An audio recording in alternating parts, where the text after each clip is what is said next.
Oi pessoal, eu sou Tiziane Bittencourt, sou médica veterinária, nutróloga do Hospital Veterinário FAP e hoje eu vou falar para vocês um pouco sobre a alimentação de pacientes hospitalizados e estratégias que funcionam.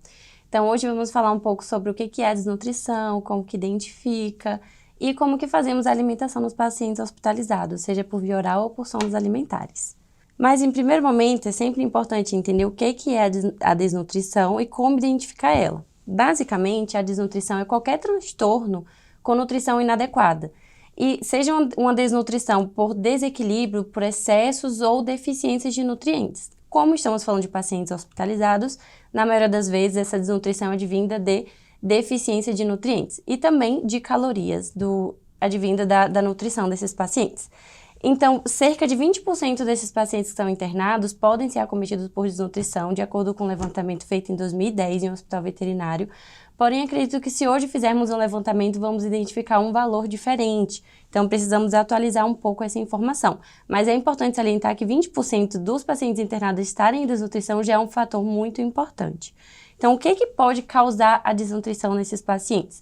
Um primeiro ponto, que já foi discutido inclusive em vários artigos de Molina, de Brunetto, é o baixo consumo calórico. Então, esses pacientes normalmente estão em anorexia, estão em hiporexia e não estão ingerindo a quantidade de nutrientes necessário. E além disso, eles podem estar tendo perdas de proteína, que é uma fonte de caloria. Então, se há perda de proteína para líquidos cavitários, perdas renais ou para o trato gastrointestinal com diarreia, etc., a gente vai ter perda de nutriente e de caloria também. Também esses pacientes que podem ter rêmese, vômito ou regurgitação também estão perdendo nutrientes. E com isso a gente perde caloria, nutrientes e vai desenvolver uma desnutrição nesses pacientes que já têm um metabolismo alterado e necessitam de mais nutrientes nessa fase. Os pacientes que têm perdas por diarreia e por vômito e também têm hiporexia e anorexia, eles têm um risco maior também de sobrevida, de alta hospitalar, que já foi identificado em um desses estudos. Então, as principais causas de desnutrição para esses pacientes incluem não somente o baixo consumo calórico, mas as perdas de nutrientes, como eu acabei de falar, e também a baixa ingestão por hiporexia ou anorexia, seja por conta do paciente ou às vezes alguns profissionais ainda recomendam jejum por conta de algumas enfermidades.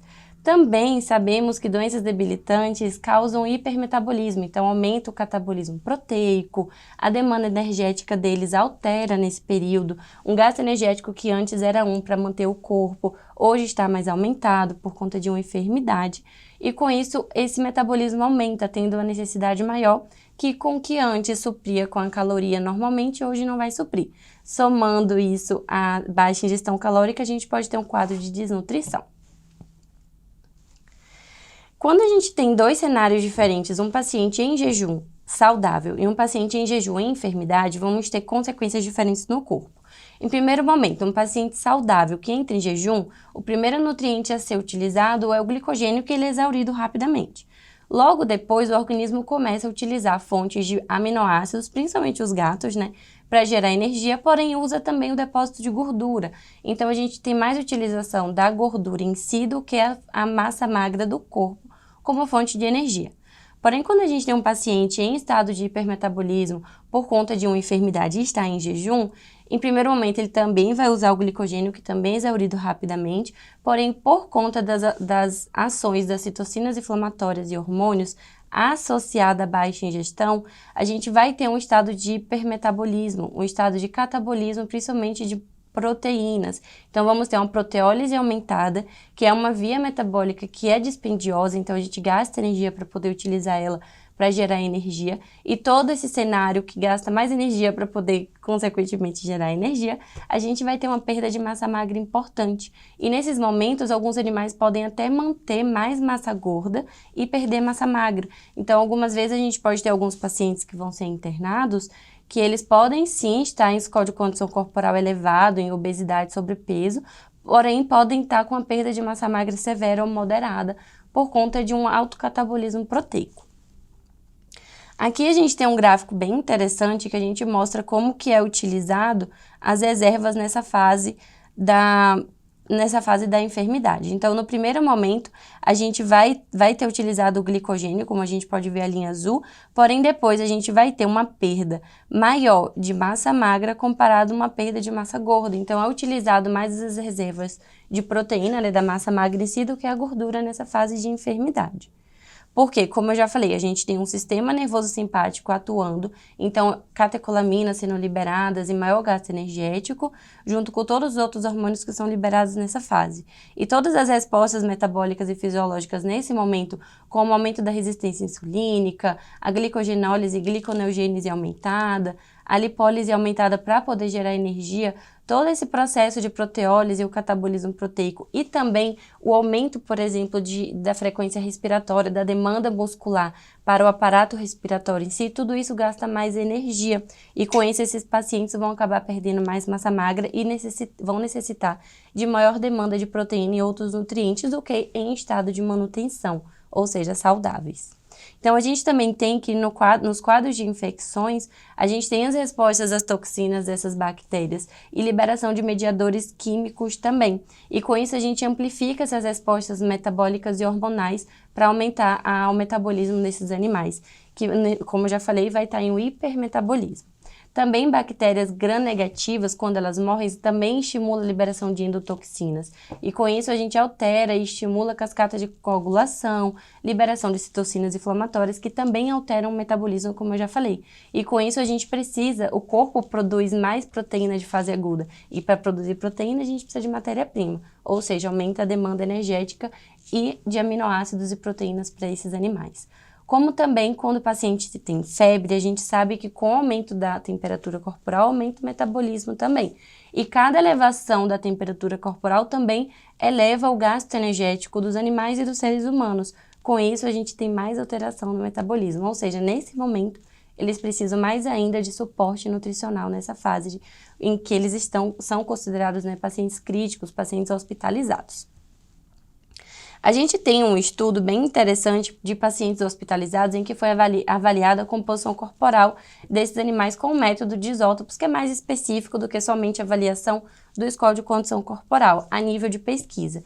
E eles observaram que em pacientes hospitalizados, que eles considerados longos períodos, né, que nesse caso foi uma média de 5 dias, a gente sabe que na rotina tem pacientes que ficam até mais tempo do que isso, mas nesse estudo, com apenas 5 dias, 78% dos cães perderam peso, cerca de 0,8 quilos, que é considerado mais ou menos 4% do peso total deles, em 5 dias. Quando a gente está fazendo um programa de perda de peso para pacientes saudáveis, para emagrecer, a gente não tem nem essa taxa tão rápida de perda de peso.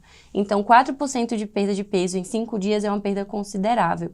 E 26% dos cães diminuíram cerca de 1% de 1 ponto no score de condição corporal e também 13% deles perderam 1 ponto no score de massa magra. Eu quero que vocês observem bem essa informação, porque a perda de massa magra, tanto para animais quanto para seres humanos, é extremamente importante para o desfecho clínico, para o risco de morte na internação e para o prognóstico da doença em si. Então, se a gente for observar aqui nesse gráfico, de toda essa perda de peso que ocorreu, ou seja, esses 0,8 quilos, a maior parte dessa perda foi de massa magra. Então, além de ter perdido peso, que é algo importante, a maior parte disso foi em massa magra, cerca de 62%. Então, quanto mais dias internados nesses estudos, eles observaram que houve uma maior perda de peso. Então, quanto mais tempo o paciente fica internado, mais massa magra e mais perda de peso total global ele vai perder. Não somente para cães, mas também em cenário de seres humanos, em estudos de meta-análises, com pacientes hospitalizados em internação e UTI humana, isso já é bem evidenciado nas pesquisas humanas. E em comparação com cães saudáveis, um estudo que já foi feito anteriormente, recebendo cerca de 50% das necessidades deles por 3 meses, apenas 30% da perda total foi de massa magra. E a gente está vendo que em pacientes doentes, recebendo ou não a quantidade que nesse estudo ele recebeu 77%, eles tiveram uma perda maior considerável de massa magra. E nem em programas de perda de peso a gente tem uma perda de massa magra tão evidenciada assim, que geralmente é em torno de 10, 20% de perda de massa magra como consequência, ou às vezes nenhuma. Então a gente vê aqui que é uma perda considerável para esses pacientes. Bom, a respeito das consequências da desnutrição, a gente tem diversas, então eu vou tentar elencar para vocês algumas mais específicas e depois a gente vai focar mais na parte de massa magra, porque é uma parte que a gente sabe que já há uma influência no prognóstico dos pacientes, tanto veterinário quanto humanos. Mas a gente sabe que há uma diminuição da síntese e reparo de tecidos. Se a gente for observar, muitos dos pacientes que estão em internação, alguns deles estão em recuperação pós-cirúrgica ou recuperação de alguma lesão, alguma ferida, e o que a gente menos precisa nesse momento é uma diminuição dessa reparação de tecidos. Então, para poder a gente ter uma grande eficiência nisso, a gente precisa ter um paciente nutrido, porque pacientes em desnutrição têm uma diminuição dessa reparação de feridas e tecidos, tanto a nível celular quanto a síntese de proteínas, como, por exemplo, a primeira fase da reparação de tecidos ósseos não inclui os minerais, como a gente pensa. Principalmente, o que a gente precisa nesse momento é a proteína, que é a primeira fase de formação do calo ósseo. Então, pacientes em pós-cirúrgicos ortopédicos, principalmente quando há infecção associada, a gente precisa de um paciente bem nutrido para poder ter uma recuperação. Há uma influência também no quadro geral desse paciente, em que a gente sabe que a progressão da doença base está relacionada diretamente com a nutrição, uma boa nutrição. E também há uma diminuição da capacidade de recuperação, aumento do risco de óbito e também a perda da força dos músculos esqueléticos. Se a gente sabe que a gente precisa de nutriente e caloria para manter o músculo funcionando e a gente sabe que pacientes internados têm uma perda de massa magra importante, a gente sabe que os músculos respiratórios não vão ter a mesma eficiência de um paciente saudável. E quando eu estou falando em UTI, eu estou falando em pacientes em ventilação mecânica também. E esses pacientes precisam de uma amplitude, uma função respiratória adequada. Então, o paciente desnutrido, ele pode ter uma diminuição dessa amplitude. Inclusive, quando a gente tem eletrólitos alterados. O que eu pego muito na rotina é a diminuição de potássio, de magnésio e às vezes até de fósforo por desnutrição. Então, para esses pacientes, a gente precisa, em primeiro momento, fazer uma intervenção nutricional intravenosa, repondo esses eletrólitos, e depois a gente mantém por via oral, alimentando eles adequadamente. Muitos desses pacientes, se não é possível nutrir adequadamente, eu observo novamente reduzindo esses eletrólitos intravenosos se eu não estou conseguindo fornecer por via oral. Então, o fornecimento de nutrientes por via oral é extremamente importante para a gente manter os eletrólitos e a função muscular deles também. A gente sabe também que há uma diminuição da imunocompetência e esses pacientes precisam do sistema imune funcionando adequadamente, até porque eles estão em um hipermetabolismo e muitas vezes lutando contra infecções, então há uma diminuição dessa função e também a metabolização de medicamentos. Inclusive na medicina humana já há estudos de como ajustar a dose de medicações de acordo com algumas afecções, como por exemplo obesidade, e na medicina veterinária estamos caminhando para isso, já há um estudo a respeito, porém a gente sabe que quando há uma diminuição da proteína plasmática, da albumina, que é muitas vezes o carregador de algumas drogas, alguns fármacos, a gente sabe que vai ter uma diminuição da reação disso. Então a gente tem que levar isso em consideração também. A gente tem um estudo brasileiro que é citado mundialmente, que é de 2010, e é um estudo que avaliou o estado nutricional de pacientes internados. E o que é interessante a gente observar é que o score de condição corporal desses animais teve uma associação extremamente importante no desfecho hospitalar. O que seria isso? Na alta hospitalar desses animais. Quando a gente tem pacientes aqui foi utilizada uma escala de 1 a 5. Então, quando eu estou falando de score 1 e 2, são pacientes magros ou muito magros. Score 3, paciente em score ideal. 4 e 5, sobrepeso ou obeso. Então, paciente em score 1 e 2, eles tiveram um desfecho hospitalar pior considerado aos pacientes em score ideal ou em obesidade. Então, pacientes com o score 3 e 4 tiveram alta hospitalar melhor. Até pacientes levemente sobrepeso, que seria o score ideal. Então, a gente sabe que pacientes em score muito magro, ele tem uma associação maior à mortalidade hospitalar. Em medicina humana não é diferente. A gente pode observar que eu trouxe apenas alguns estudos, mas tem diversos, inclusive já meta-análises a respeito disso, como esse primeiro aqui, em que foi observado que durante a primeira semana de hospitalização, esses pacientes já tiveram cerca de 2% de massa magra perdida. E nesse outro estudo, eles correlacionaram que em pacientes críticos em unidade de terapia intensiva, a mortalidade foi associada à sarcopenia. E quando a gente está falando de sarcopenia, a gente pensa mais em pacientes em idade mais avançada, que é diferente da caquexia que a gente observa de acordo com a enfermidade que está instalada. Então, se eu tenho um paciente, por exemplo, que já tem um risco de sarcopenia, esse risco de mortalidade provavelmente vai ser maior, porque há uma relação entre a sarcopenia e o desfecho clínico desses pacientes humanos internados. Aqui a gente tem um outro estudo que avaliou que a massa magra é um fator de risco para esses pacientes, mas a gente precisa entender que não há perda de massa magra na admissão, que eles não conseguiram correlacionar, então não teve uma correlação da perda de massa magra na internação, na admissão, mas depois, no decorrer, quando a gente observa uma perda de massa magra ao longo da internação, houve uma correlação com a mortalidade. Então, se os pacientes humanos eles já conseguem fazer essa relação mais a fundo de uma perda de massa magra com o desfecho clínico, com maior risco de morte e de progressão do quadro, a gente tem que considerar muito essa informação para a medicina veterinária, porque a gente já observou que no score geral a gente tem essa correlação também. Isso indica pra gente, em resumo, que o estado muscular ele não impede a pessoa, por exemplo, se a pessoa já vem com uma perda de massa magra ou não, isso não vai ser um indicativo de que ela vai para uma UTI, sair de uma internação para UTI. Mas se ela está numa UTI e ela perde massa magra, o risco de mortalidade é aumentado. Tá, mas como que a gente identifica a desnutrição desses pacientes? Para mim, esse slide é um dos mais importantes e ele descreve maior parte da minha rotina na UTI veterinária, que eu fico basicamente cuidando da nutrição de todos os pacientes em internação e UTI. E o que a gente precisa levar em consideração quando a gente vai avaliar esses animais? O histórico deles, para mim, vai ser extremamente importante. Então, reconhecer a necessidade de uma intervenção nutricional mais intensiva ou não. Como que a gente vai identificar isso?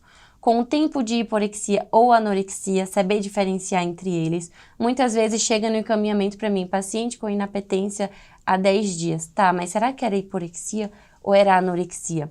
Anorexia seria mais ou menos 50% abaixo do que ele deveria receber por dia. Então, comendo metade do que ele come normalmente ou o que ele deveria estar comendo. Entre 50% e 75% a gente considera ali uma hiporexia. Então, se esse paciente já vem em anorexia há 7 dias, há 10 dias, eu já levanto um alerta vermelho que há um risco maior de desnutrição para esse paciente. Qual tipo de alimento já foi tentado oferecer, por quanto tempo, a quantidade que foi oferecida, é a mesma que ele come sempre, quando que ele começou a diminuir? Então, tem perguntas chaves que eu vou trazer para vocês no próximo slide. Além da parte da anamnese nutricional, que para mim é extremamente importante, a gente também tem que ir para o exame físico. Então, assim que chega na admissão, os intensivistas já estabilizaram, o paciente já está mais calmo, que ele vai chegar um pouco estressado, não reconhece o ambiente, eu não vou chegar também mais um veterinário fazendo avaliação física. Então, após estabilização, eu vou fazer minha avaliação física, de score de condição corporal, de massa magra, qualidade de pele e pelos, também é uma avaliação nutricional, e se houve perda de peso. Se é um paciente que você acompanha, já vai ter na sua ficha o peso anterior e você pode fazer esse cálculo. Se não, você pode pedir para o tutor buscar alguma informação em carteirinha de vacina, em algum caderninho que ele tenha anotado ou consultar o veterinário anterior para ter o histórico do peso, porque se há uma perda de peso de mais de 10%, já é importante. Inclusive, para o ser humano, a gente tem um score de risco de desnutrição. E um dos pontos que eles consideram é a quantidade de perda de peso recente. Então, a gente também leva isso em consideração na medicina veterinária e eu vou trazer para vocês mais à frente. Também, se há uma diminuição na cicatrização de feridas, é um alerta para você colocar nas suas observações. Por exemplo, esse paciente, ele está há um mês com uma recuperação de uma osteossíntese e ainda não conseguiu cicatrizar, não formou calo ósseo, isso você leva em consideração. Porque não é somente uma suplementação que você precisa fazer, você precisa ver se esse paciente está recebendo calorias suficientes e teor de proteína adequado durante todo esse período, porque como eu já falei, a primeira fase do calo ósseo é com a utilização de proteínas. E os exames laboratoriais vão dizer muitas informações para você também, principalmente com a albumina. No hemograma e nos linfócitos, a gente pode ter algumas alterações relacionadas à doença de base. Então, eu deixaria essa informação mais para pacientes saudáveis que estão em desnutrição. Mas pacientes enfermos, a gente pode ter diversas outras alterações que vão influenciar nesse resultado. Mas uma proteína C também vai dar uma informação de um estado inflamatório maior, ou seja, uma demanda energética maior para esse paciente, e alterações de coagulopatias também.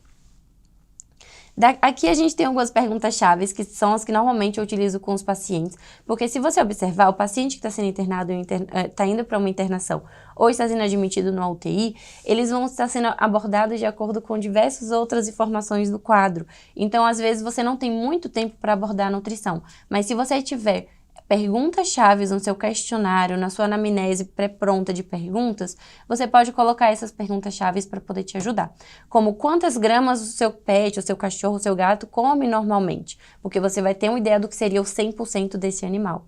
Quantos por cento ele vem comendo ultimamente? Ou você pode estimar como metade, um quarto. Você acha que o seu cachorrinho está comendo metade do que ele come normalmente? Você vai ter uma ideia se é hiporexia, anorexia. E há quanto tempo ele vem comendo só essa quantidade? Você consegue estimar o tempo de hiporexia e anorexia só com 3 perguntas. E o que já foi tentado, o que você já tentou oferecer nesse período? Se já tentou oferecer aquele sachêzinho que ele gosta, aquele patê, aquela raçãozinha, ou aquele franguinho, ou aquele iogurte que ele costuma gostar. Porque se ele não ofereceu nada, você sabe que se você oferecer algo mais palatável, mais atrativo, provavelmente a chance dele aceitar é grande. Mas se já foi oferecido todas aquelas outras opções, a chance de você encaminhar ele para uma sonda, um tubo esofágico, já é mais importante nesse momento, tá? Então, como conclusão dessas 4 simples perguntas, você vai ter informação de anorexia ou hiporexia, o tempo de ocorrência disso e o que já foi tentado para você não perder mais tempo tentando orexígenos, que são estimulantes de apetite, ou palatabilizantes, e sim indo para uma sonda esofágica ou nasogástrica, por exemplo. O segundo ponto, depois da avaliação da anamnese histórico, a gente vai para o exame físico, como eu já falei. E o score de condição corporal, como eu já demonstrei para vocês anteriormente, é extremamente importante. Tanto para você avaliar a progressão ao longo da internação. Por exemplo, na admissão eu coloco o score de massa magra, o score de condição geral de todos os pacientes. E no decorrer da internação eu vou reavaliando. Se esse paciente está perdendo o score de condição corporal ou de massa magra, isso é importante. E como que a gente avalia? A gente faz uma pontuação de 1 a 9, em que cada score de condição corporal vai corresponder a uma relação com o número 5. Então, o score de condição corporal 5 é considerado basicamente o ideal. A gente vai fazendo uma avaliação de cada ponto acima ou abaixo disso e a gente vai tendo uma perda ou um ganho de 10, 15% em torno desse score. Então, se esse paciente está no score 2, por exemplo, ele pode estar de 30% a 40% abaixo do peso ideal dele. E você pode estimar isso para poder calcular quanto que seria o peso ideal também. Já em relação à massa magra, é um score que para mim não deve ser perdido na rotina hospitalar, porque como a gente já demonstrou nos estudos humanos e veterinários, a gente tem uma correlação de massa magra e desfecho clínico e alta hospitalar. Então, a gente precisa avaliar a massa magra desses pacientes de rotina também. Então, a gente vai palpar têmporas, escápulas, a pelve, coluna e os ossos pélvicos também. E a gente vai dar uma nota de 0 a 3, sendo 3, como vocês estão vendo aqui, uma nota ideal, não há perda de massa magra. E cada ponto que vai descendo a gente tem perda. Então, uma perda leve seria o score 2, uma perda moderada o score 1 e uma perda acentuada ou severa o score 0. E a gente pode ter sim pacientes em score 8 geral, ou seja, em obesidade, cerca de 40% acima do peso, porém pode estar com a perda de massa magra 1 ou 0, principalmente se são doenças crônicas que vêm se instalando e o tutor não foi observando. A gente tem essa mesma avaliação com o score da Iwasawa, que é uma recomendação como 5º parâmetro vital, fazer o score geral e o score de massa magra. A gente tem, né, para cães e para gatos, só que a gente tem uma dica de como entender o que é o 0, o 1, o 2 e o 3. Então, com essa imagem do livro de obesidade, a gente pode ter uma ideia. Quando a gente palpa entre os nossos olhos a sensibilidade de sentir apenas a pele e o osso, a gente vai dar uma nota como 0. A gente palpando o nosso queixo seria uma nota 1. Quando a gente palpa nossas bochechas, a gente sente que há uma cobertura de musculatura, mas dá para sentir o osso abaixo. Quando a gente sorri e palpa as bochechas, a gente vai sentir uma boa cobertura muscular. Então, a gente pode avaliar o paciente na admissão e ao decorrer do quadro, por que é importante? Esse quadro aqui que eu atendi, um paciente resgatado, ele basicamente está no score 0 de musculatura. Sem palpar, a gente consegue ver todos os ossinhos em todas as posições que a gente tem que palpar. Então, escápulas, sobre a coluna, sobre os ossos pélvicos. E por que é importante? Nesse primeiro momento eu dou uma nota 0 para a musculatura dele. Quando ele vem para a reavaliação, ele ainda tem uma perda de massa magra importante, dá para ver os ossos. Porém, já há uma recuperação de massa magra e a gente precisa considerar isso também. Então, aqui provavelmente deveria ser uma nota 1 ou uma nota 2. Já houve uma melhora da massa magra desse paciente. Para os gatinhos, principalmente internados, eles por de forma comportamental, eles tendem a ter uma posição de defesa que eles se encolhem. Então, há um estresse em ambiente hospitalar para cães, mas mais ainda para os gatos. Então, avaliar o score de condição corporal para eles nesse momento é um pouco mais difícil. Então, se é um gatinho que está estressado, está um pouco mais arredio, eu não vou ficar manipulando tanto ele. Eu posso fazer a avaliação do score naquele primeiro momento e colocar uma observação feita com o paciente deitado. Se ele tiver em ventilação, tanto o cão quanto o gato, você pode pôr essa observação, porque há uma interferência nessa avaliação. O paciente em ventilação, ele está em posição supino, né, que é o decúbito ventral, então é mais difícil avaliar, até porque não está na posição correta, mas a gente pode estimar o score avaliando daquela forma. O gatinho, se é possível, a gente precisa colocar eles em pé e avaliar a composição corporal, porque muitas vezes a gente pode achar que ele é sobrepeso ou obeso por conta da posição que ele está, mas às vezes colocando ele em posição normal, a gente vai avaliar e ver que às vezes não é bem isso. Então, a gente precisa avaliar, e se são gatinhos que possuem uma pelagem longa, a gente pode abrir um pouquinho o pelo e tentar palpar melhor para poder sentir, porque o pelo longo, tanto para cães quanto para gatos, dificulta essa avaliação. Como eu já falei, a qualidade de pele e pelos, ela também é uma avaliação nutricional, e a gente precisa levar isso em consideração. Se é um pelo que está opaco, sem brilho, com quedas, com algumas lesões, a gente tem que pensar se não há uma desnutrição prévia desse paciente, ainda que ele esteja em score de condição ou normal ou às vezes até elevada. Mas se há uma deficiência de alguns nutrientes que são importantes para a pele, a gente vai ter essa manifestação clínica, só que não é algo agudo, normalmente é uma desnutrição que vem crônica. Quando a gente está falando de nutrição, a porta de entrada é sempre a cavidade oral, e a gente precisa avaliar a cavidade oral desses pacientes na avaliação nutricional também, porque a gente pode ter doenças periodontais, como nesse caso, que alguns pacientes diminuem a ingestão porque, por exemplo, comem alimento seco normalmente, porém diminui a ingestão e o tutor não sabe o porquê. Quando vamos fazer a avaliação da cavidade oral, observamos que é uma lesão e muitas vezes só mudar a consistência desse alimento pode já ser efetivo. Como é o caso desse gatinho aqui da esquerda, que eu vou mostrar o vídeo para vocês mais à frente, que ele tinha uma lesão em base de língua que foi investigada posteriormente e por conta disso estava com a diminuição da ingestão nutricional. E nesse caso é um paciente renal e ele não pode, em hipótese alguma, reduzir a ingestão calórica normalmente. Pacientes saudáveis também não, mas principalmente os pacientes renais não podem ter essa redução de ingestão calórica. Esse paciente, ele estava internado recentemente em UTI, um paciente em diálise peritoneal que também vinha em hiporexia e anorexia. Porém, a causa da anorexia desse paciente não era necessariamente somente a uremia que ele apresentava. Porém, ele tinha alteração de estomatite felina há um bom tempo e com isso ele veio perdendo houve uma perda de peso, uma baixa ingestão calórica e provavelmente decorrente disso houve uma diminuição também da ingestão de água e esse paciente pode ou não ter desenvolvido uma lesão renal aguda por desidratação também. Então a gente tem que avaliar a cavidade oral desses pacientes. Uma outra avaliação que a gente precisa fazer na rotina é o score de condição fecal desses pacientes, que é um score que vai de 0 a 5, sendo 3 e o 4 ideal. E por que a gente tem que fazer isso?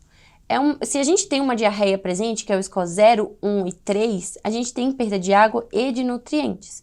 Então, se a gente está perdendo água e a gente considera isso para hidratação deles, quando a gente vai calcular a fluidoterapia, a gente também tem que levar isso em consideração para a nutrição.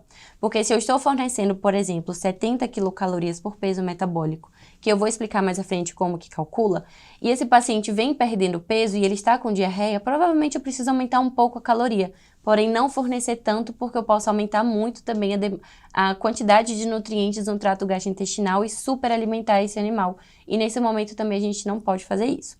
Então, avaliar a progressão da diarreia do paciente na internação é importante. Se ele está no score 0 na admissão, 2 dias depois você entrou com o alimento e 2 dias depois essa diarreia mudou para um score 2, a gente tem uma evolução boa. Se a frequência de fezes mudou, que a gente avalia com o score de atividade de enteropatia crônica, quando há uma diarreia, por exemplo, há mais de 2 semanas, a gente está vendo que a pontuação melhorou, a gente está avaliando que o estado nutricional dele provavelmente está melhorando junto. Porque se o que eu estou fornecendo de nutrientes está indo para o paciente e não está sendo eliminado por diarreia, isso é um bom cenário, porque o paciente está absorvendo. Então, a gente precisa avaliar também aqueles que têm enteropatia crônica, a gente tem que avaliar a nota deles ao longo da internação. Se eu tenho um paciente que foi admitido com uma nota 12 e depois de 4 ou 5 dias de todo o manejo clínico e nutricional, ele está com a nota 6, a gente tem uma melhora clínica e da doença base também. Então, quais são as estratégias e o manejo que a gente pode ter para poder contornar a desnutrição desses pacientes e melhorar a nutrição deles em hospitalização? O primeiro momento, a gente tem que estabilizar esse animal. Então, reidratar, fazer o controle do balanço hidroeletrolítico, redução de náusea e dor. Para mim, esses 3 são extremamente importantes, porque um paciente reidratado, a gente melhora a perfusão gastrointestinal. Se eu vou alimentar um paciente em desidratação, com baixa perfusão, ou seja, a gente tem um Base-X alterado, a gente tem um pH sanguíneo alterado, a gente tem um lactato aumentado que demonstra uma baixa perfusão tecidual, a gente não vai ter uma boa absorção no trato gastrointestinal, porque a perfusão está reduzida. Então, a gente precisa reidratar esse paciente no primeiro momento, fazer um controle do balanço hidroeletrolítico, e aqui para mim mora um dos principais problemas quando eu estou tentando nutrir um paciente na UTI, porque muitos deles têm distúrbios hidroeletrolíticos e hipomagnesemia, hipocalemia, hipocalcemia altera diretamente a contração da musculatura do trato gastrointestinal. Então, muitos deles têm estase gástrica e a gente está ali alimentando e o paciente vomitando. A gente alimenta e ele regurgita. O que será que está acontecendo? A gente faz um ultrassom, vê, pode ser até um FAST ou uma avaliação apenas do estômago e das alças intestinais para ver se há motilidade. Em 5 minutos você consegue fazer essa avaliação. Se há uma diminuição da motilidade, em primeiro momento os eletrólitos já deveriam ser avaliados, mas se não for avaliado, avalia nesse momento, porque pode haver sim uma hipomagnesemia ou uma hipocalemia. Ou muitas vezes a gente tem um paciente em estase gástrica, está com hipocalemia, está repondo intravenoso, já está alimentando e não melhora a estase gástrica. Você precisa avaliar também o magnésio. O magnésio, o potássio muitas vezes não melhora porque o magnésio está reduzido. Então, você precisa repor magnésio, repor potássio e depois melhorar a motilidade gastrointestinal desse paciente, tá? E a redução da náusea e dor é extremamente importante para a gente melhorar a eficiência e aceitação por via oral. Um paciente com náusea e com dor, muitas vezes ele não vai querer se alimentar, então a gente precisa controlar esses sinais clínicos também.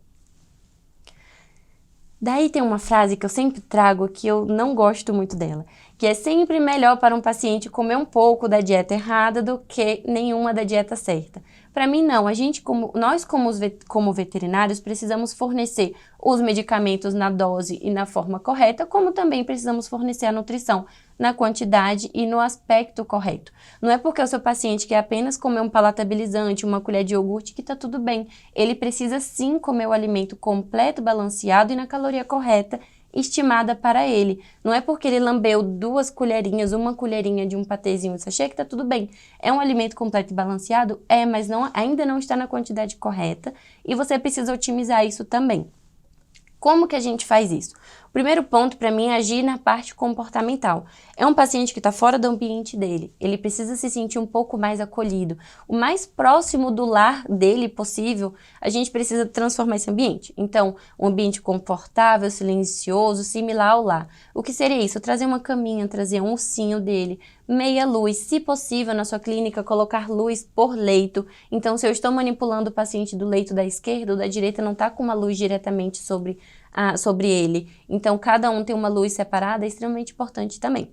Uma rotina fixa, fixar os horários de avaliação de parâmetros, fixar os horários de alimentação, criar uma rotina, principalmente para gatos. Gatos têm uma rotina na casa deles, eles também vão querer ter uma rotina na hospitalização. Lá no hospital que eu trabalho, os animais recebem os alimentos a cada 4 horas. É fixo, todos eles recebem a cada 4 horas. Porém, isso é alterado de acordo com o paciente. Eu tenho cães que não comem de manhã, em casa. Eles não vão comer de manhã comigo na internação. Então, para esses, a gente pode fazer uma adaptação, colocar a alimentação uma vez no dia, se é o que ele está acostumado e se isso está surtindo efeito. Porque quanto menor a frequência, maior vai ser o volume da refeição. E para pacientes que não estão tendo tolerância, talvez isso não seja bom. Então, quanto mais refeições a gente dividir, melhor, porque o volume vai ser menor. Porém, quando a gente está falando de comportamento, a gente tem alguns cães que só comem uma vez ao dia. Então, para esses, vale a pena a gente adaptar para a rotina dele, e não somente para a nossa rotina de trabalho. O ciclo circadiano ele é importante também, principalmente para os gatos. E para seres humanos já foi observado que o período que você alimenta, eles têm mais incidência de vômitos, de intolerância alimentar. Então tem pacientes que só são alimentados de dia, tem uns que só são alimentados enquanto dormem. E há uma recomendação da Sociedade de Nutrição Enteral e Parenteral, tanto americana quanto europeia, a respeito desse manejo hospitalar para eles. Então, a gente não utilizar a luz 24 horas, a gente auxilia esses pacientes a identificarem se é dia, se não é. Então, é importante para eles dormirem, até porque desfecho hospitalar para seres humanos já foi completamente associado a estresse e ao fato de não dormir. Então, alguns pacientes que têm dificuldade de dormir têm um desfecho hospitalar pior. Então, a gente melhorar essa qualidade comportamental e o enriquecimento ambiental vai nos ajudar na parte nutricional também. Mudar o local das fezes, da urina e da alimentação é importante. Inclusive, a Sociedade Felina Americana recomenda uma forma de triângulo. O que seria isso? Na base da baia do gato, a gente vai colocar numa ponta a caixa de fezes, na outra ponta a alimentação e na outra a água, formando um triângulo, para não deixar eles perto. Tá, Tícia, mas onde o gato fica? Normalmente a gente indica uma elevação, uma prateleira, uma caixinha mais alta na baia, para o gato ficar, até para ele se sentir protegido, que é onde o gato se sente mais protegido. Ele desce para se alimentar ou não. Então, esses gatos que não descem, eu boto na recomendação para os enfermeiros oferecer o alimento e não deixar disponível. Então, quando for o horário da alimentação, vai abrir a portinha da casinha onde ele fica e vai oferecer. E muitos só aceitam assim, eu vou mostrar alguns vídeos para vocês. E também é importante o abrir a porta da gaiola. Se eu estou abrindo a porta da gaiola somente para aplicar injeção, fazer parâmetro, temperatura, que são coisas que estressam os gatos, na hora que eu abrir, ele já vai associar que vem coisa ruim. Então, algumas vezes abrir, fazer um carinho, não abrir a porta da gaiola e mexer no gato e no cachorro apenas para os exames. Abrir para dar um carinho, conversar. E como eu sou a pessoa que normalmente não aplica as medicações, eu sou só apenas a nutricionista deles, eu não faço avaliação, não faço temperatura, nada que causa desconforto. Normalmente, quando eu alimento, eles aceitam. Então, se você trocar o enfermeiro, um para alimentação e um para avaliação física, talvez ajude na hora da alimentação também. Porque o gato associa aquela pessoa como algo que vai vir desconfortável dela. Então, se a outra que vem alimentar não é a que faz o exame, pode ajudar também nesse ponto. E os gatinhos, eles têm uma preferência por alimentos úmidos e sólidos também. E eles não gostam de alimentos em pó pegajoso ou muito gordurosos. Então, se a gente oferece nesse momento um alimento mais úmido, mais palatável, a tendência deles aceitarem é melhor, a não ser que ele tenha fixação alimentar. Eles são sensíveis à forma, odor e sabor. Então, se a gente fornece um alimento com atrativo, com um cheiro mais atrativo para eles, uma palatabilidade maior, a tendência eles aceitarem é maior também. Porém, o gato tem experiência da janela social dele que vai até 6 meses. Se é um gatinho que não experimentou nada de diferente, somente aquele alimento, daquele sabor, daquele formato, daquela crocância, não experimentou outras formas, vai ser mais difícil para a gente nessa fase oferecer um alimento diferente. E a gente sabe que eles gostam de um alimento mais morninho, então próximo ali dos 38 graus. Aquecer esse alimento, fazer um alimento úmido, mais morninho, a chance de aceitação por via oral é maior também. E aqui está o ponto das estratégias de manejo. A gente tentar fazer por via oral primeiro, se esse paciente não está em uma desnutrição muito grave, a gente tenta por via oral primeiro, e para isso a gente tem que fazer todas essas estratégias comportamentais e alteração da palatabilidade, consistência, para eles aceitarem de forma melhor. Porque a via enteral, ou seja, ou via oral ou por sondas, ela sempre vai ser a via preferencial comparada com a parenteral, que é a alimentação intravenosa. Então, fornecer a nutrição por meio de um sistema digestivo funcional, que está funcionando adequadamente, é a via preferencial de alimentação. E a tolerância do paciente às vias de alimentação enteral deve ser sempre avaliada com cuidado. Não é porque é a via preferencial que eu vou forçar a qualquer custo. Se há uma obstrução, se há uma estase gástrica severa, eu não vou fornecer por via oral. Dessa maneira, eu posso fazer uma porcentagem baixa, entrar com procinéticos, posso sim tentar outras estratégias, mas quando há esses casos, a gente pode ir para parenteral. Só que ao máximo que possível, a gente tem que fazer por via enteral. E como definir se vai ser via oral, se vai ser via sonda, qual sonda vai ser? A gente precisa daquelas informações lá da anamnese nutricional.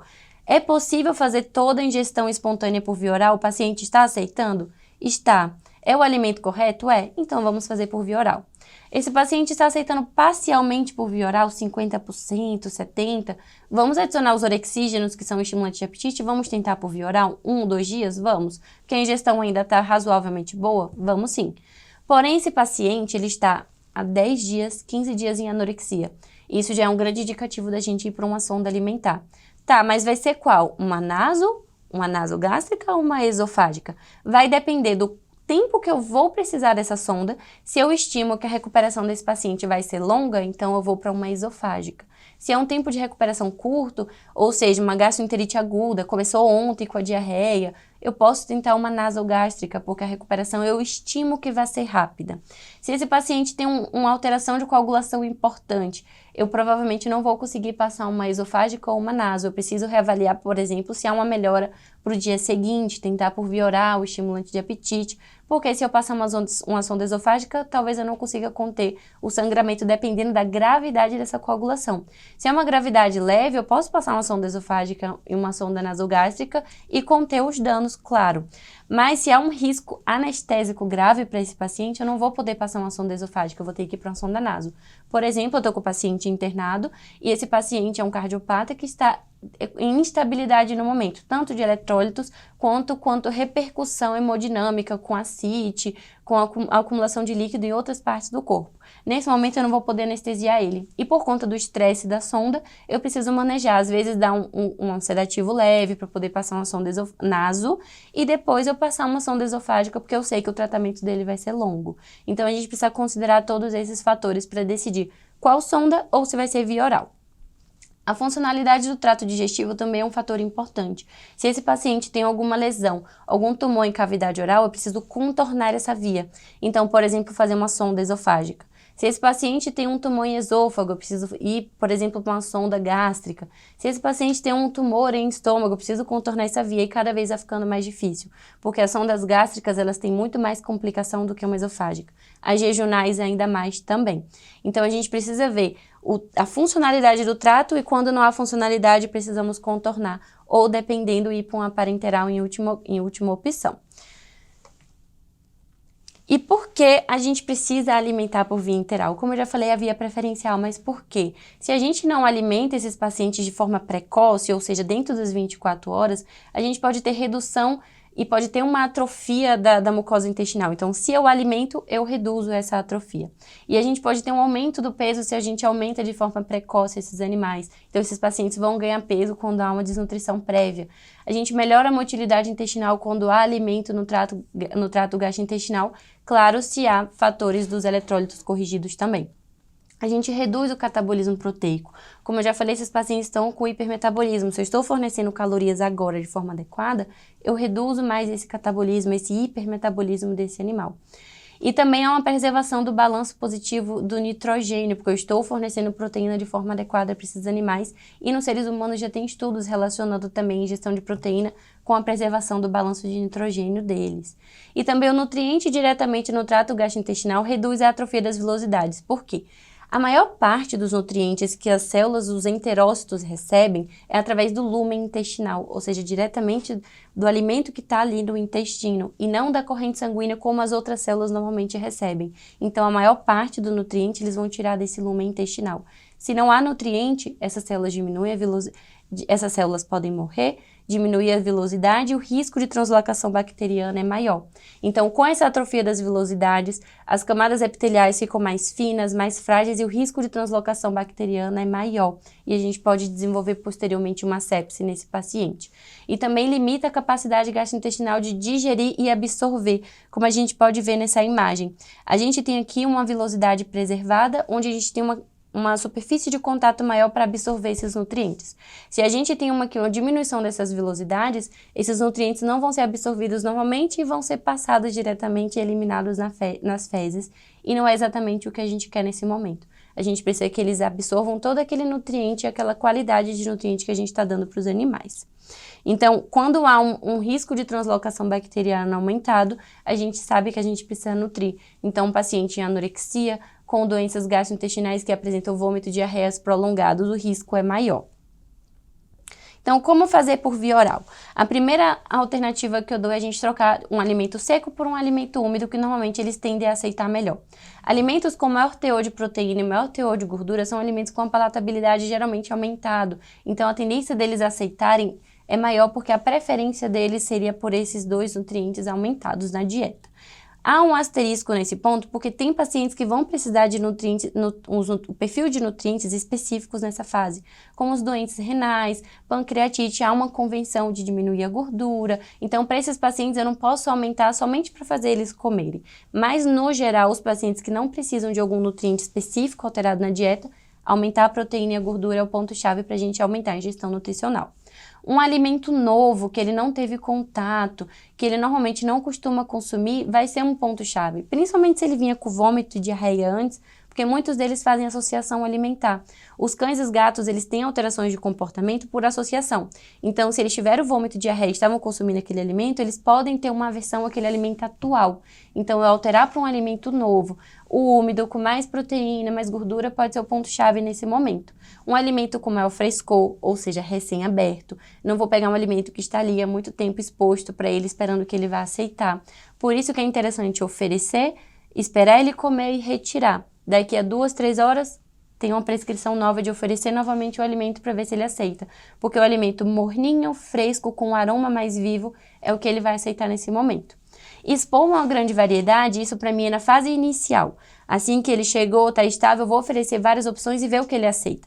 Eu não vou colocar todas essas opções todas as vezes, porque os comportamentalistas recomendam que a gente não deixe uma grande variedade e quantidade de alimento para esses animais à vista, porque eles tendem a não aceitar aquele alimento.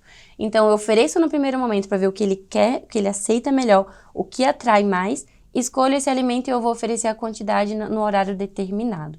E também remover as barreiras, né? Tirar o colar elisabetano na hora da alimentação, mudar o pote mais aberto, comparado com o pote mais alto que os gatos costumam se incomodar, ou cães de focinho maior, mais largos, mais compridos, dólicos-cefálicos, a gente fazer um pote de acordo com o paciente, né? E remover essas barreiras para facilitar a alimentação. Aqui está um dos gatinhos que eu mostrei para vocês no início, que tinha lesão em cavidade oral em base de língua, que não estava se alimentando em casa. Eu apenas mudei a consistência para um alimento pastoso, úmido, e ele aceitou muito bem. E foi o que foi prescrito para casa. Aqui na esquerda, a gente tem um exemplo de um alimento para um cão, por exemplo, que eu posso bater o alimento seco e colocar palatabilizantes. Só que muitos deles não aceitam o alimento seco batido. Normalmente, eles aceitam o alimento úmido pronto, que já foi formulado daquela forma, que tem a palatabilidade específica daquele jeito. Então, para esses pacientes, a gente vai ter que identificar o que eles aceitam ou não. Por exemplo, a gente tem aqui o primeiro paciente que o alimento seco apenas ele não aceitou, mas adicionando palatabilizante, que nesse caso foi um creme de leite que deixou mais úmido, mais atrativo, ele aceitou, porém só usando a colher. Porém, ele aceitou. Mas quando a gente vai para esse outro paciente, e é o que eu mais vejo na internação, eles no primeiro momento não querem apreender o alimento e mastigar, eles querem apenas lamber. Então, um alimento seco com palatabilizantes para esses pacientes não vai servir. Ela até tem apetite, mas ela não quer aquela consistência. A consistência que ela queria era um alimento pastoso e foi o que ela aceitou. Por ser um alimento de porte, um cachorro de porte grande, o volume alimentar para ela vai ser maior. Porém, ele está aceitando aquele volume, então vamos fazer por via oral. Não preciso fazer um tubo alimentar para esse paciente. A respeito das alterações comportamentais, essa mesma paciente consumiu na minha frente no primeiro dia, tudo certo. No segundo, ela já não quis, mas não é porque ela não queria aquele alimento, ela não queria uma pessoa do lado dela, porque ela já associou que toda vez que uma pessoa vem, vai aferir temperatura, vai aplicar uma injeção, vai mudar ela de posição, de decúbito. Então, deixar o alimento e sair também é uma estratégia comportamental para fazer com esses animais. No decorrer da internação, aqueles que estavam apenas querendo lamber e aceitar úmido começam a querer aprender e mastigar, mas não o alimento seco. Então, fazer uma mistura de alimento seco com úmido, a gente já consegue diminuir o volume alimentar e ainda assim manter uma palatabilidade e uma aceitação para eles. E ainda que eles estejam com tubos alimentares, que eu vou falar mais para frente, ainda assim eles podem comer por via oral. Então, geralmente eu deixo uma prescrição para o paciente. Tantas gramas por via oral naquele horário, se não comer, fazer tantas ml via sonda. Então, esse paciente está com um tubo esofágico, ele estava fazendo diálise peritoneal. No momento em que não há o desconforto da diálise peritoneal, que a dor está controlada, esse paciente aceita a alimentação. Então, não é feito por via tubo alimentar. Quando ele está com desconforto, não quer aceitar a alimentação, a gente faz via tubo e esse paciente não fica em desnutrição no período de internação. Ainda a respeito das alterações comportamentais, eu acho muito interessante esse quadro dessa gatinha. Ela não queria o alimento seco, como vocês podem ver nesse primeiro vídeo, porém, quando a gente muda para um alimento com palatabilizante, nesse caso foi um alimento úmido, ela já aceitou super bem. A gente trocou do seco para o úmido. Claro que tem que ter o carinho envolvido durante a alimentação. Só que no outro dia da internação, que já precisou usar roupinha, já estressou um pouco mais ela não queria mais o alimento úmido, mas sim um alimento úmido com um palatabilizante e não queria no potinho, ela queria que desse na mão e sem luva. Então a gente precisa identificar onde está o problema comportamental daquele animal, principalmente os gatos. Será que ela realmente está em anorexia ou ela só está estressada e não quer comer naquele momento? E você precisa identificar o que alterar no ambiente, no comportamento para poder aceitar eles aceitarem essa alimentação. Então é sempre um observar e um alterar o comportamento deles. E a respeito da alimentação forçada, eu nunca recomendo. Mesmo que chamem de facilitada, ainda assim eu não recomendo, porque há um estresse envolvido durante a alimentação. Se a gente sabe que fazer uma medicação por via oral estressa muitas vezes o gato, o cachorro, principalmente o gato, a gente sabe que há um risco de aspiração também. Então a gente estressa o animal, que já está em ambiente hospitalar, e a gente já sabe que para ser humano o estresse e a dificuldade de dormir influi diretamente no risco de morte desses pacientes. Eu não quero um paciente mais estressado, até porque eu tenho observado na rotina muitos pacientes desenvolvendo gastrite. A gente sabe que para ser humano tem até um gastrite de estresse durante a internação, em que há tratamentos preventivos quando observa o aumento desse score. Então, quanto mais estresse envolvido, maior o risco de lesão gastrointestinal por estresse, por gastrite de estresse, e além das alterações comportamentais que esses animais podem ter. E falando nos cardiopatas, até risco de síncope ou morte. Então, eu não recomendo alimentação forçada por conta do estresse, por conta do risco de aspiração. Podem desenvolver pneumonia aspirativa sim, e eu pego bastante na rotina pacientes que não tinham alteração pulmonar, a doença base era outra, começaram a alimentar de forma forçada, depois vem com alteração respiratória importante e vem para UTI para a gente por conta do quadro geral e da alteração respiratória também. Além do perigo do operador, da gente pedir para a família pegar um gatinho que às vezes já está estressado e fazer 50 ml de alimento, 20 ml, 30, é muita coisa para a gente fazer por via oral. Tem o risco de aspiração e de arranhadura e mordedura do operador, que é o tutor ou o enfermeiro. E também tem uma aversão profunda que esse animal pode ter com o dono. Então, o tutor relata, toda vez que eu chego perto dele, ele corre. Claro, você pega ele 10 vezes no dia para dar 2, 3 seringas de um alimento que não está fornecendo tudo que ele precisa e ainda assim está estressando mais ele e rompendo esse vínculo entre o tutor e o animal. Se o paciente está aceitando uma parte da alimentação, como eu falei, a gente pode melhorar isso com os orexígenos. Ou se não tem muito tempo de hiporexia e anorexia e ele pode não estar aceitando nada no momento, eu vou agir na náusea, na dor, todos aqueles 3 pontos que eu falei, e eu entro com orexígeno, que pode ser tanto a mirtazapina como o Cobavital, e agora a gente tem um novo que chegou no Brasil, a Capromerulin. Então a gente tem as 3 opções que a gente pode fazer, porém a gente precisa observar a interação medicamentosa, que tanto a mirtazapina quanto o Cobavital tem interação medicamentosa importantes com medicamentos que a gente já usa na rotina, então isso precisa ser observado. Aqui tem um paciente da Unesp, quando eu atendi na residência, só como exemplo, um paciente que não aceitou nenhuma alimentação no momento da internação. A gente fez a analgesia, fez antiemético, ainda assim ele não aceitou todas as opções que a gente ofereceu.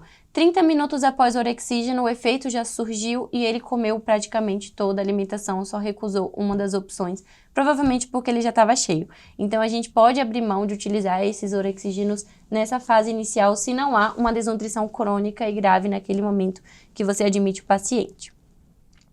Mas se esse paciente está em uma hiporexia e anorexia prolongada, você tentou até o orexígeno naquele momento, até porque o efeito é com 30 a 40 minutos normalmente, e ainda assim não surtiu efeito, você pode ir para sondas alimentares. Se eu prevejo que vai ser um tratamento curto, um suporte nutricional intensivo curto, eu vou para uma sonda nasogástrica. Se é um paciente que tolera, eu vou para a sonda nasogástrica. Mas se é um gato que é um pouco mais agressivo, que não tolera manipulação, que mesmo sedando, quando eu for pegar na sonda naso, ele vai se estressar, a gente pode tentar anestesiar esse animal e fazer uma sonda esofágica.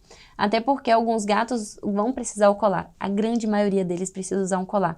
Normalmente não utilizam, como nesse caso que está na internação, está mais debilitado, mais fraquinho e eles normalmente não tentam tirar. Os cachorros também. Muitos deles na internação não tentam tirar a sonda nasogástrica e eu não preciso utilizar o cone. Mas alguns retiram e a gente precisa colocar assim, como é o caso desse da direita, que a gente teve que passar uma segunda vez porque ele retirou. No primeiro momento estava debilitado, fraquinho, não estava tentando retirar, mantivemos sem o cone.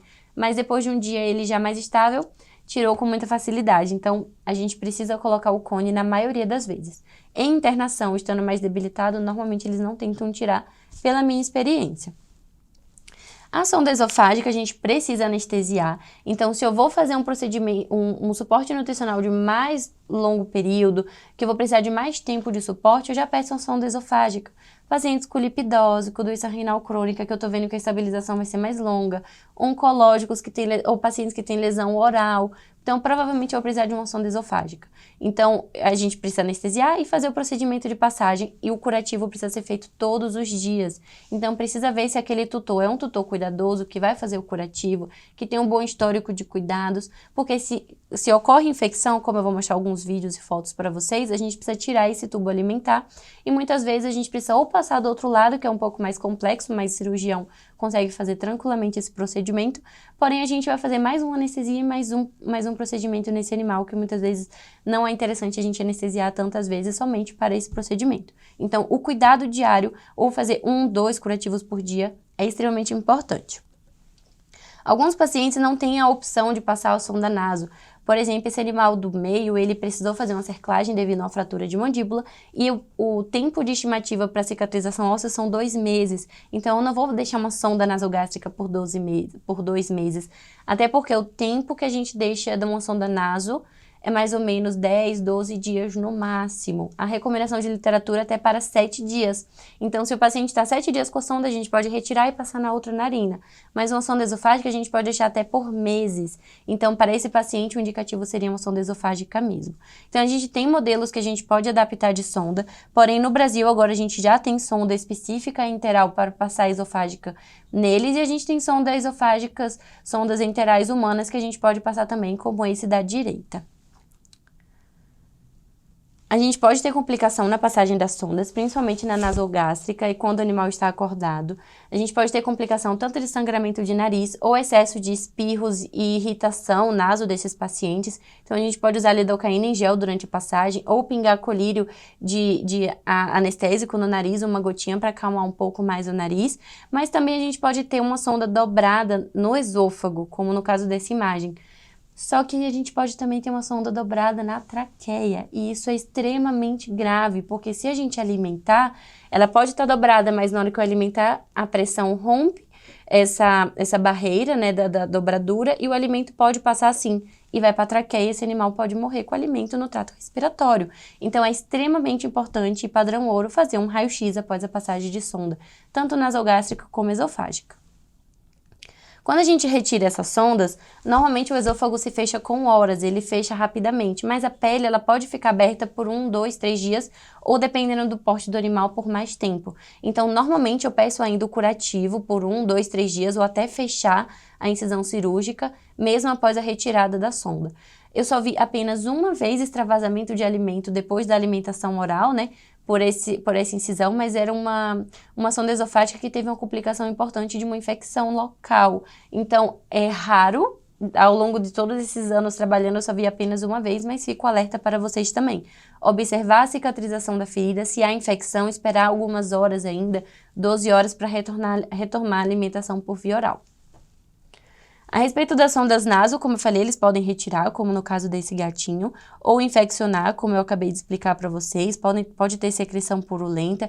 Eu recomendo tirar porque seria um foco infeccioso e pacientes em alteração metabólica geral, por um estado de doença base, etc., que já tem uma debilidade no sistema imune, a gente não pode ter um foco infeccioso porque pode ter um risco aumentado para a sepse. Então, retirar esse tubo esofágico. Como nesse caso aqui, a gente tem um tubo infeccionado, então a recomendação foi retirar, só que como há um acúmulo de secreção purulenta, a gente pode fazer a drenagem manualmente para poder retirar essa secreção em toda vez que for fazer o curativo. Aqui a gente tem um levantamento da rotina desses últimos meses na UTI que eu trouxe para vocês. E a maioria desses pacientes, a gente tem um padrão alimentar que a gente pode atribuir para todos eles. O que seria? São pacientes que precisam de alta demanda energética, não somente esses, mas todos eles precisam de mais aporte energético. Mas para esses em específico, eu preciso de um aporte de proteína e de extrato etéreo na dieta um pouco maior do que o que a gente já está acostumado, porque eles necessitam de mais proteína e de mais energia no alimento para poder recuperar. Então, pacientes em pós-cirúrgicos, cardiorrespiratórios, principalmente aqueles que não querem se alimentar e querem alimento mais pastoso, pacientes com alteração neurológica, que a demanda metabólica está aumentada, pacientes oncológicos, que a gente precisa aumentar esse aporte nutricional também, e pacientes pós-traumáticos. Há uma recomendação da Sociedade Enteral e Parenteral Humana para alimentação em suporte nutricional enteral, ou seja, por tubos alimentares. Ou seja, o mesmo que a gente tem na veterinária, quando não é possível fazer por via oral, dentro das primeiras 24 horas não passar disso, em hipótese alguma, e já alimentar essas pessoas, né, no caso da gente, os animais, passando tubos alimentares. Porém, eu vou trazer alguns estudos para vocês que o indicativo é pelo menos nas primeiras 12 ou 24 horas a gente já começar a alimentação. Então, para a Sociedade Humana Europeia e Americana Nutricional de Enteral e Parenteral, a recomendação é, se não é possível fazer por via oral, a gente fazer por via enteral. Em que casos eles recomendam? Diversos. Todos esses pontuados, eles recomendam a gente fazer as sondas alimentares quando não é possível fazer por via oral.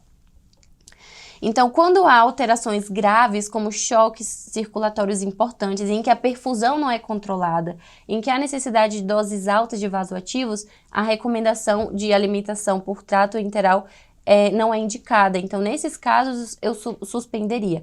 Mas quando há vômito, diarreia, etc., a gente não suspende a alimentação.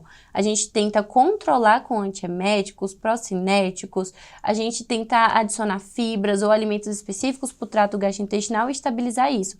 Mas não suspender com a justificativa de que vai melhorar os vômitos ou a diarreia tirando a alimentação. Ao contrário, a gente precisa nutrir nessa fase, até porque há um risco de translocação aumentado.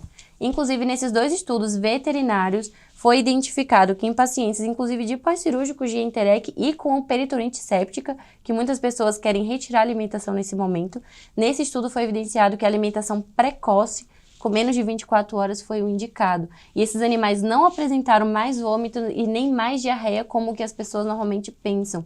Então, a decência de pontos também não aumentou, não teve pneumonia respirativa aumentada e não aumentou vômito e diarreia. Então, sim, a gente pode alimentar sem agravar o quadro de êmese e de diarreia desses pacientes. E aqueles que receberam alimentação no pós-cirúrgico tiveram mais chance de sobreviver e mais chance de alta do que aqueles que não receberam alimentação de forma precoce. E também a alimentação precoce teve um tempo de alta hospitalar melhor. Foi 1,6 dias a menos do que aqueles que receberam alimentação tardia. Então, fornecer o alimento só depois de 24 horas para esses animais aumentou a diarreia desses pacientes, ao contrário do que muitas pessoas pensam, que preferem tirar a alimentação e fazer um jejum de forma forçada, né, para poder melhorar a diarreia e o vômito, mas na verdade não é isso que acontece. Também quando a gente fala de filhotes com diarreia, inclusive com gastroenterite hemorrágica, a recomendação é alimentar de acordo com esses 2 estudos, em que a alimentação precoce, inclusive de forma gradual, que eu vou falar para vocês mais à frente, melhorou o score para vômito. Então, a gente não teve um aumento do vômito e diarreia para esses animais. O score de apetite melhorou mais rápido para esses que receberam alimentação por via oral. O tempo de resolução do vômito, atitude geral, apetite e diarreia foi 1 dia a menos para aqueles que receberam alimentação por via oral. E os efeitos foram favoráveis no teste que eles fizeram de permeabilidade, que é um teste que avalia se a permeabilidade do intestino está aumentada, ou seja, o risco de passar bactérias está aumentado. E esses efeitos foram favoráveis para aqueles que receberam alimentação por via oral.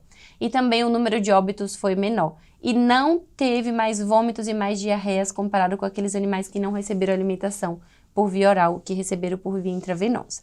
Então, vamos alimentar os pacientes pelo menos as primeiras 24 horas após a reidratação e controle dos distúrbios hidroeletrolíticos, náusea e vômitos, como eu trouxe aqueles 3 primeiros pontos antes de alimentar.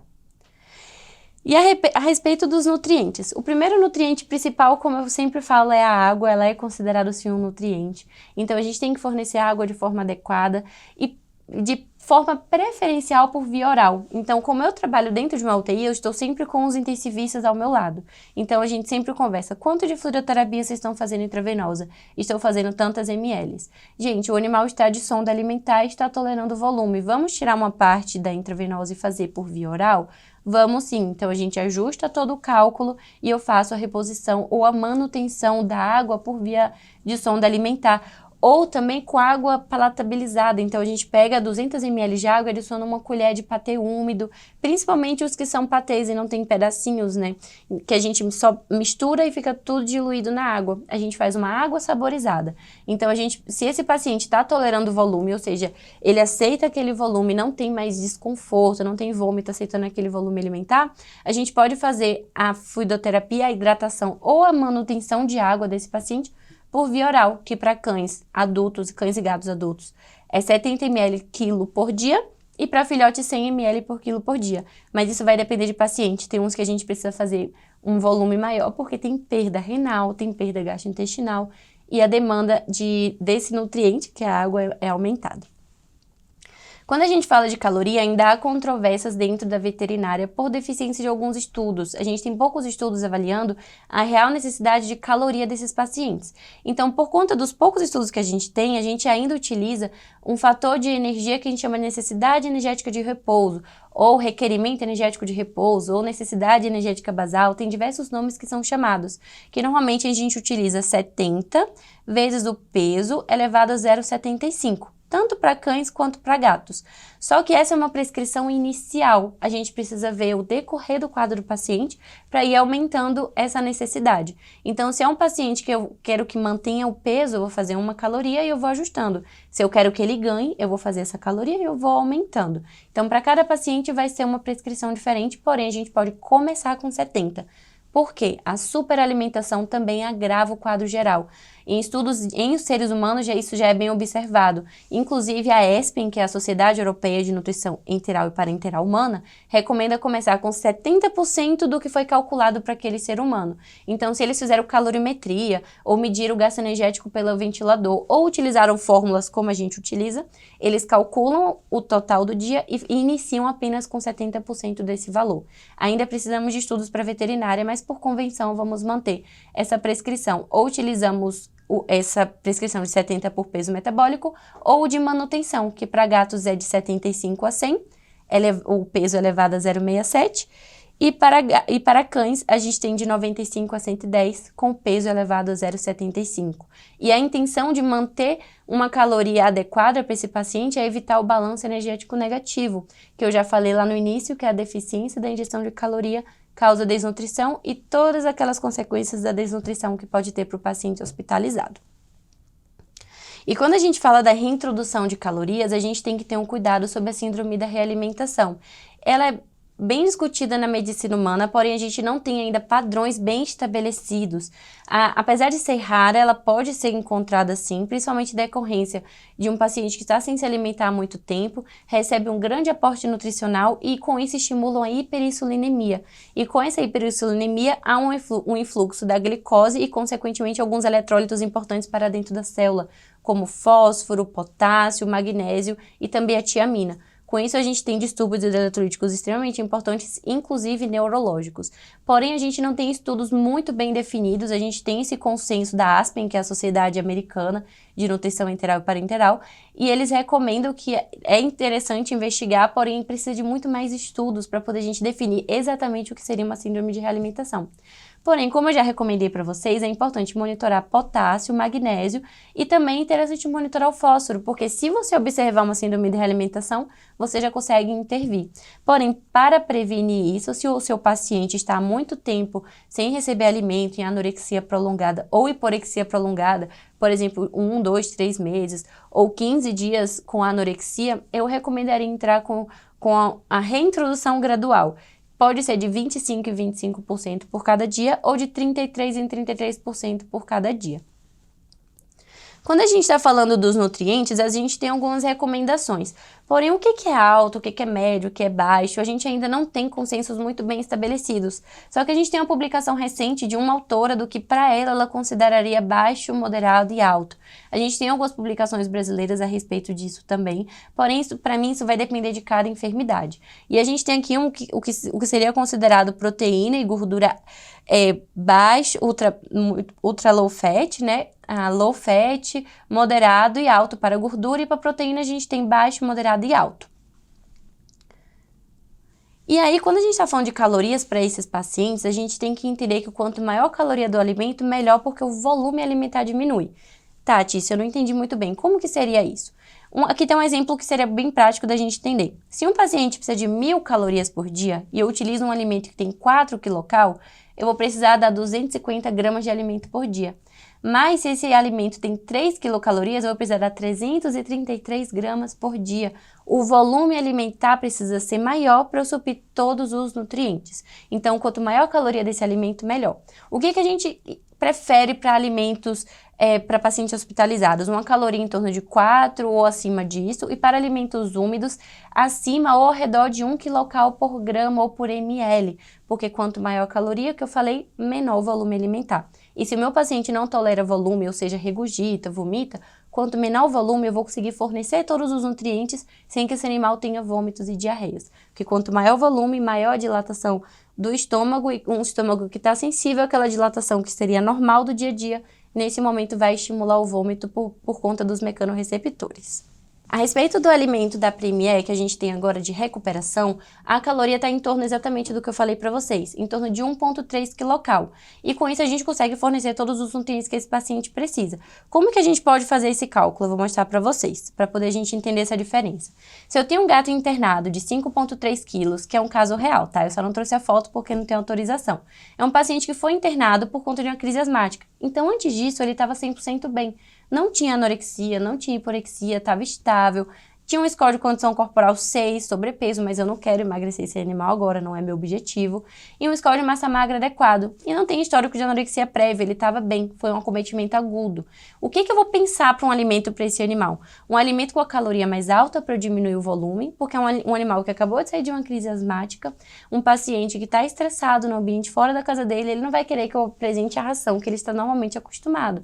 Talvez até ele aceite, mas a aceitação provavelmente vai ser maior com um alimento úmido, com a energia mais alta, a proteína mais alta, como eu já falei para vocês, que é o que eu costumo utilizar na minha rotina. Então, para isso, a gente precisa de um alimento com teor de energia mais alto, que eu já falei, uma caloria mais alta, para a gente ter um volume menor. Também uma proteína mais alta por conta do metabolismo proteico, que agora está mais acelerado porque ele entrou em estado de hipermetabolismo. É um paciente que está tomando medicações, o paciente está em um ambiente diferente, está num estado inflamatório alterado, e a gente precisa fornecer uma energia para esse paciente. E, logicamente, uma palatabilidade mais aumentada, com o teor de gordura e proteína mais aumentado nessa dieta.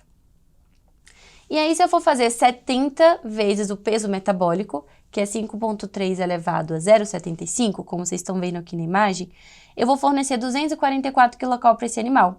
Se eu for utilizar, por exemplo, o Premier Recuperação, seriam 188 gramas. E com isso eu divido, por exemplo, em 6 refeições.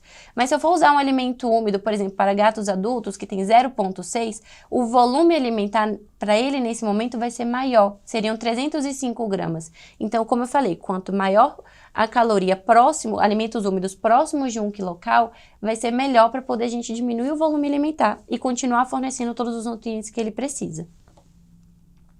Aqui a gente tem outro exemplo, é o Snoopy. Como eu falei, é um caso real também, só que esse eu tenho autorização da foto. Ele tem 5 anos e ele teve uma crise anafilática, também foi um quadro agudo.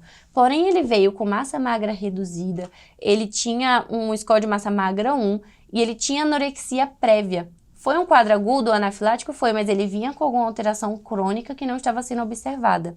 E esse paciente entrou em ventilação mecânica por conta dessa crise anafilática e estava com a sonda alimentar nasogástrica. Então, nesse primeiro dia, o que eu fiz para ele? 422 kcal, que é aquela fórmula que eu já falei para vocês. 70 vezes o peso metabólico. Só que como ele estava em ventilação, eu estou seguindo as recomendações da ESPEN de seres humanos, que é fornecer 70% da caloria prevista, então 295 kcal. Então a gente pode fazer uma diluição para passar pela sonda, porém como a gente testou essa semana, o alimento da Premier a gente consegue puxar na seringa e fazer na sonda alimentar, que no calibre dele foi um calibre 10, e a gente consegue fazer esse fornecimento. Mas se eu fosse diluir, a gente pode fazer uma preparação de, por exemplo, uma parte para meia, então 227 gramas mais 114 ml de água. Dependendo do calibre da sua sonda, às vezes é preciso diluir o alimento para poder passar.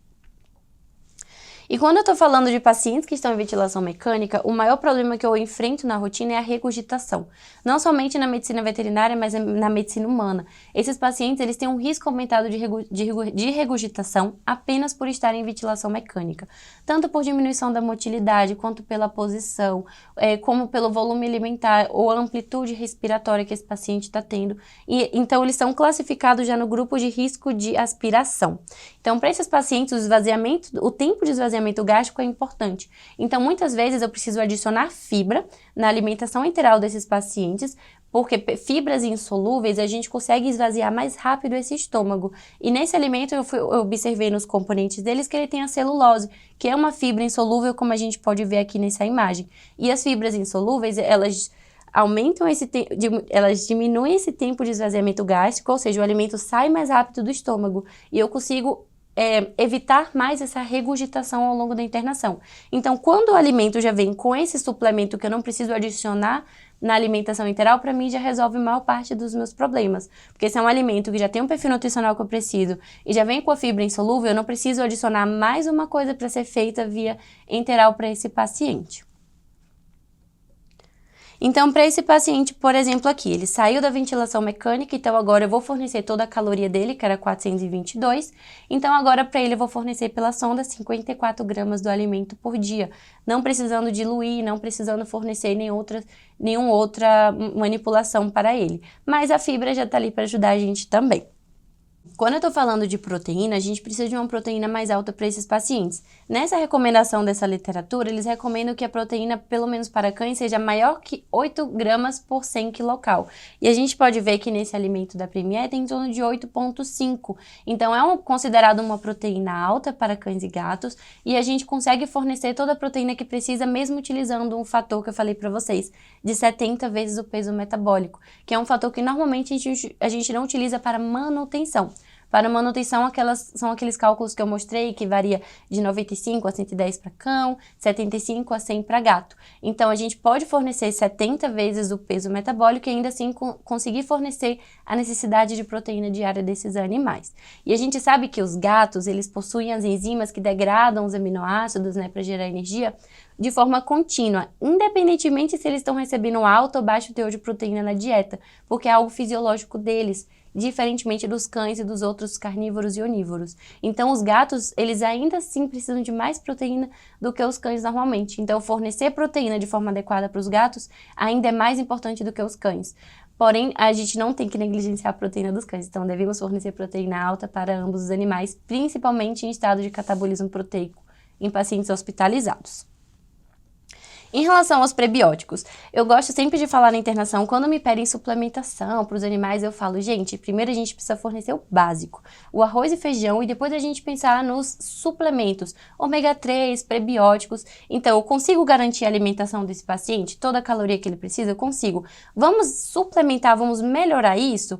Vamos sim, então a gente está alimentando, está fornecendo tudo o que precisa e a gente ainda vai incrementar com suplementos extras que são melhores para melhorar a qualidade de vida, melhorar a saúde gastrointestinal, melhorar a microbiota. E quando eu estou falando de microbiota em pacientes em UTI que recebem antibióticos de largo espectro, que não são a primeira linha de utilização de antibióticos, já são linhas mais avançadas, a gente precisa melhorar a microbiota desses animais, porque muitos deles nem chegam com diarreia na internação em UTI, mas podem desenvolver ao longo disso por conta da alteração da microbiota. Então, a gente já tem diversos estudos na medicina veterinária, eu trouxe alguns aqui pra gente, sobre prebióticos e como que eles melhoram a microbiota intestinal.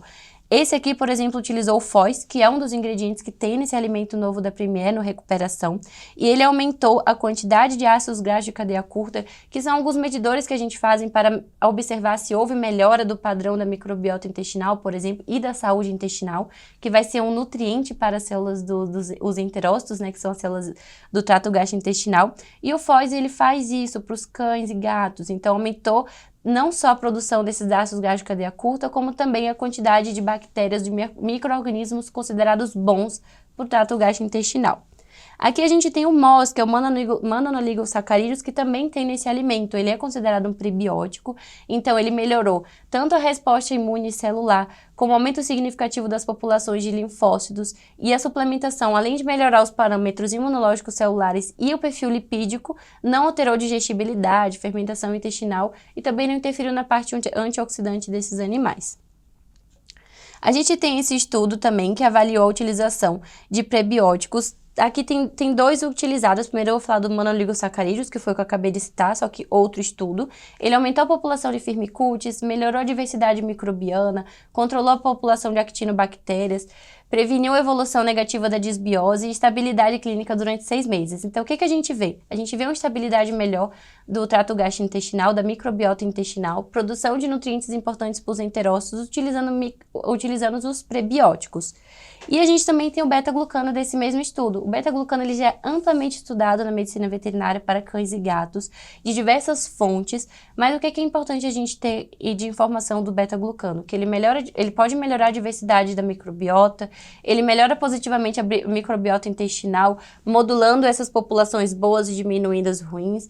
Há uma prevenção e uma progressão da disbiose nesse quadro estudado nesse estudo, porém a gente pode abrir mão e utilizar todos esses prebióticos nos pacientes internados. E normalmente eu prescrevo o alimento e peço para adicionar esses suplementos, mas se já vem tudo no alimento só, facilita a nossa manipulação do paciente, evita mais volume, porque toda vez que eu faço um alimento via sonda eu preciso fazer água, toda vez que eu faço um suplemento eu preciso fazer água logo após para poder limpar essa sonda, então menos manipulação no paciente, menos volume, quando tudo já vem num alimento só. E quando eu tô falando de pacientes internados, pacientes enfermos, a gente também tem que pensar no ômega 3, basicamente no EPA-DHA, que é o que a gente mais fala na medicina veterinária, que ele atua na cascata de anti-inflamatório.